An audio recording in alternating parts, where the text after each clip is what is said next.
Hello friends, எல்லோரும் எப்படி இருக்கீங்க? இன்றைக்கி நம்ம வீடியோவில் எல்லாருக்கும் ரொம்ப பிடிக்கக்கூடிய வகையில் ரொம்பவே ஈஸியான மெத்தடில் ஒரு அட்டகாசமான அல்வா ரெசிபி தான் நம்ம பார்க்க போகிறோம். இந்த மாதிரி நீங்கள் அல்வா செஞ்சு கொடுத்தீங்கன்னா இதுக்கப்புறம் இதே மாதிரி டேஸ்ட்டில் இப்படியே நீங்கள் செய்ய சொல்லி கேட்பாங்க. வீட்டில் இருக்கிற எல்லாருமே இந்த அல்வா தான் வேணும் அப்படின்னு சொல்லிட்டு கேட்பாங்க. அந்த அளவுக்கு நல்லா டேஸ்டியாக இருக்கக்கூடிய ஒரு சூப்பரான அல்வா ரெசிபி தான் இது. வாங்க கடலை மாவு வச்சு ஒரு சூப்பரான அல்வா ரெசிபி எப்படி செய்கிறதுன்னு பார்க்கலாம்.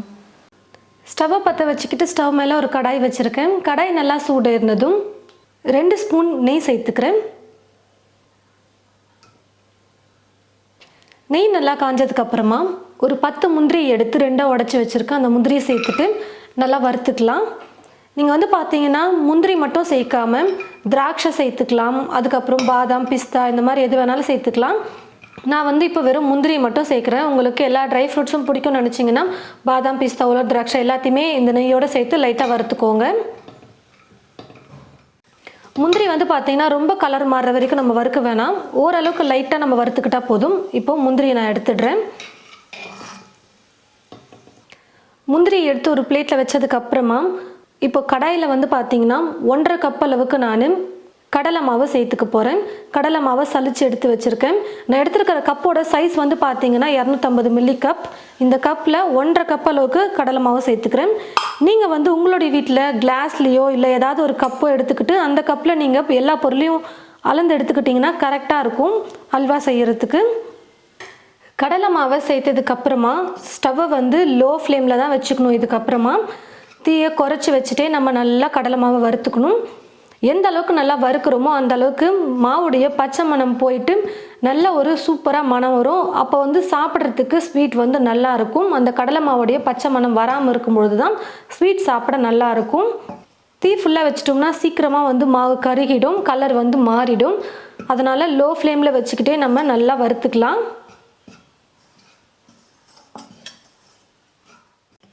கடலை மாவை சேர்த்து 5 நிமிஷத்துக்கு நான் லோ ஃப்ளேமில் வச்சுக்கிட்டே வறுத்துக்கிட்டேன். இப்போ பார்த்தீங்கன்னா நம்ம நெய் சேர்த்து இதை வறுக்கணும்.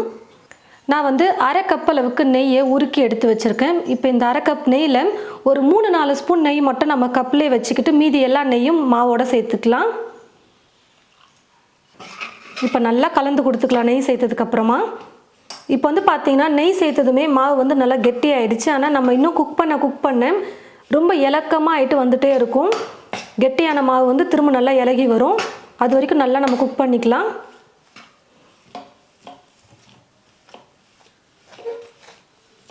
நெய் சேர்த்து நல்லா ஒரு 5 நிமிஷத்துக்கு நான் குக் பண்ணிக்கிட்டேன். அதாவது கெட்டியாக இருந்தது நல்லா இலகி வந்துருச்சு பாருங்கள்.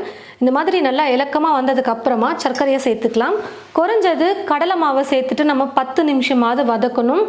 அப்போ தான் நல்லா பச்சை மணம் போயிட்டு சாப்பிட்றதுக்கு சூப்பராக இருக்கும் ஸ்வீட். இப்போ இது கூட 1 கப் அளவுக்கு சர்க்கரையை சேர்த்துக்கிறேன். நான் ஏற்கனவே சொன்ன மாதிரி எல்லா பொருளையும் ஒரே கப்பில் அளந்து சேர்த்துக்கிட்டிங்கன்னா கரெக்டாக இருக்கும்.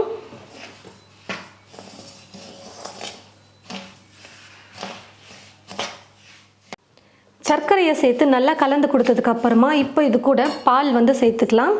பாக்கெட் பால் இல்லை பசும்பால் எது வேணாலும் எடுத்துக்கோங்க.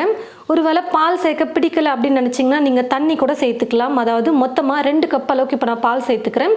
உங்களுக்கு பால் சேர்க்க பிடிக்கலைன்னா 2 கப் அளவுக்கு தண்ணி கொஞ்சம் கொஞ்சமாக சேர்த்து நீங்கள் குக் பண்ணிக்கலாம். பாலை காய வச்சு ஆற வச்சு எடுத்து வச்சுருக்கேன். மொத்தமாக சேர்க்கக்கூடாது, கொஞ்சம் கொஞ்சமாக சேர்த்து நம்ம கலந்து கொடுக்கணும். சேர்க்குற பால் கொஞ்சம் ட்ரை ஆனதுக்கப்புறமா திரும்பவும் கொஞ்சம் பால் சேர்க்கணும். பாருங்கள் ஃப்ரெண்ட்ஸ், 1 கப் பால் சேர்த்து நல்லா குக் பண்ணிக்கிட்டேன். நல்லா கெட்டியாக வந்துருச்சு. இப்போ திரும்பவும் இன்னொரு கப் பால் கொஞ்சம் கொஞ்சமாக சேர்த்து இதே மாதிரி நம்ம குக் பண்ணிக்கலாம்.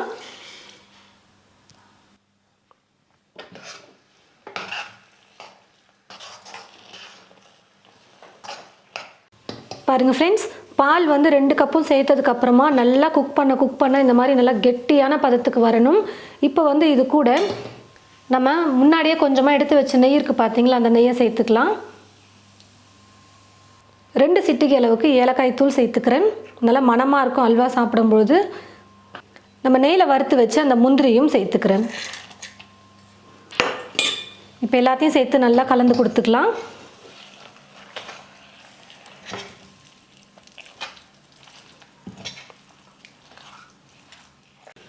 பாருங்கள் ஃப்ரெண்ட்ஸ், நெய் சேர்த்ததுக்கப்புறமா நெய் நல்லா அப்சர்வ் ஆகிற வரைக்கும் நல்லா குக் பண்ணிக்கிட்டேன். கொஞ்சம் கொஞ்சம் ஓரளவுக்காவது இந்த மாதிரி உதிரி உதிரியாக வர மாதிரி நம்ம அல்வாவை செஞ்சு எடுக்கும்போது சாப்பிட ரொம்ப சூப்பராக இருக்கும். இல்லை உங்களுக்கு நல்லா உதிரி உதிரியாக இல்லாமல் குழஞ்சிருக்கிற மாதிரி இருக்கணும் அப்படின்னு நினச்சிங்கன்னா கூட நீங்கள் முன்னாடியே கூட எடுத்துக்கலாம், நெய் சேர்த்து கலந்து கொடுத்துட்டு. ஆனால் கொஞ்சம் இந்த மாதிரி உதிரி உதிரியாக இருக்கும்போது சாப்பிட இன்னும் நல்லாயிருக்கும், பிளேட்டில் சர்வ் பண்ணி கொடுக்கறதுக்கு நல்லாயிருக்கும். அதனால் நான் இந்த மாதிரி பதத்துக்கு கொண்டு வந்திருக்கேன். இப்போ வந்து பார்த்தீங்கன்னா அல்வா வந்து ரெடி ஆகிடுச்சு, நல்லா சூப்பராக ரெடி ஆகிடுச்சு. ஸ்டவ் ஆஃப் பண்ணிக்கலாம். நல்லா சுட சுட இந்த மாதிரி அல்வா செஞ்சுட்டு ஒரு பவுலில் நம்ம சர்வ் பண்ணும்போது ரொம்பவே அழகாக விரும்பி சாப்பிடுவாங்க. கொஞ்சம் கூட மிச்சம் வைக்காமல் சாப்பிடுவாங்க. ஏன்னா அந்த அளவுக்கு நல்லா டேஸ்டியாக இருக்கும். ரொம்பவே ஈஸியாக கடலை மாவு வச்சு நல்ல ஒரு டேஸ்டியான அல்வா வந்து ரெடி பண்ணிட்டோம். கண்டிப்பாக நீங்கள் ஒரு முறையாவது இந்த மாதிரி கடலை மாவு வச்சு அல்வாவை செஞ்சு பாருங்கள். அதுக்கப்புறம் அடிக்கடிக்கு நீங்கள் உங்களுடைய வீட்டில் இதே மாதிரி தான் அல்வா செய்வீங்க. எல்லாருக்கும் ரொம்ப பிடிக்கக்கூடிய வகையில் இந்த அல்வா இருக்கும். கடலை மாவில் அல்வா செஞ்சு பார்த்துட்டு எப்படி இருந்ததுன்னு சொல்லிட்டு மறக்காமல் கமெண்ட் பாக்ஸில் வந்து கமெண்ட் பண்ணுங்கள். இந்த வீடியோவை மற்றவங்களுக்கும் ஷேர் பண்ணுங்கள். இது போல் நிறைய ரெசிபீஸ் பார்க்க தமிழ் ஃபுட் மசாலா சேனலை மறக்காமல் சப்ஸ்கிரைப் பண்ணிக்கோங்க. கூடவே பக்கத்தில் இருக்கிற பெல் ஐக்கானை கிளிக் பண்ண மறந்துடாதீங்க. தேங்க்யூ.